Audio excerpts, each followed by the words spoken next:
Well, look, the distribution landscape has been very complicated in travel and tourism. There are lots of intermediaries that at different times, some went away, the new ones came in. We thought that the advisors would go away a long time Right. ago, but they are still around and they are adding a lot of value. Then came the influencers that were channeling business. And I think they're still there. As a matter of fact, Guardian had an article a couple of days ago saying that now AI generated influencers are being used to channel the business. Talk a little bit about that. Where does the authenticity end?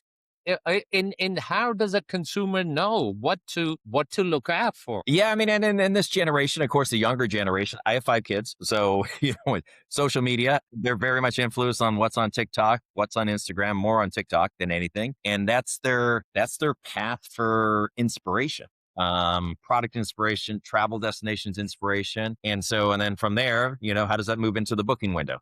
And then how does AI play into that? So the old distribution model with all these different layers, like you were talking about, and all these different people taking a cut, will that continue? Kind of, somewhat, but will more direct bookings happen? Moving forward, which I think the brands love. Yes, that will continue to happen. Both what could be from a corporate side or even from an individual side. The landscape around distribution because of AI will change, I think, pretty dramatically over the next few years, and which I think is good for individual hotels and brands because they're people are coming more direct to them, and then these layers of fees that they're paying that will diminish over time. Well, look, in OTA world and some of the other worlds, it was pay to play model. You could pay your way to the top of the list. Somehow, AI tools will have to not do that. I know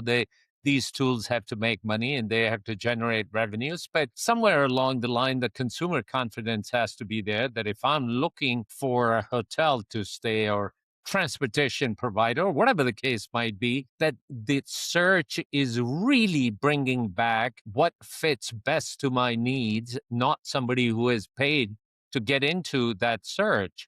Is that confidence there? Is there things? Are there things that we can do as an industry to make sure that we gain consumer confidence? Yeah, I mean, I think with this AI, what's it called?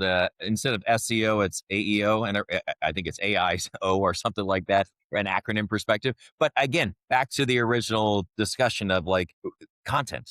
You got to make sure your content is up to date. And then it's open to these AI search engines themselves. And there's some great companies like Bonafide and Travel who takes your content and says, hey, this is in this LLM, you're not appearing very well. Here's a suggestion on how to, navigate your content, or even at a local level, shop local. There's a bunch of companies that do that. But I mean, ensuring that your content is visible is your number one task. Before you made to buy, to your point, ads to try to move yourself up the chain, so now how these are the big companies. So we own Bing and there's Google, but how are they generating money in this new AI world where I can just ask a question? Do they develop, different types of models to drive revenue? So, that's all part and parcel of how AI is changing distribution, changing the ad models, changing, the ability to ensure that your content appears in these AI search engines. I mean, those are tasks that at a local level, the property owners, and then at a corporate level have to ensure that they're constantly updating their content to make sure that they're relevant, and then that their sites and their content is open for, AI to look at it as well. Voice Otherwise com- you disappear. Otherwise you disappear.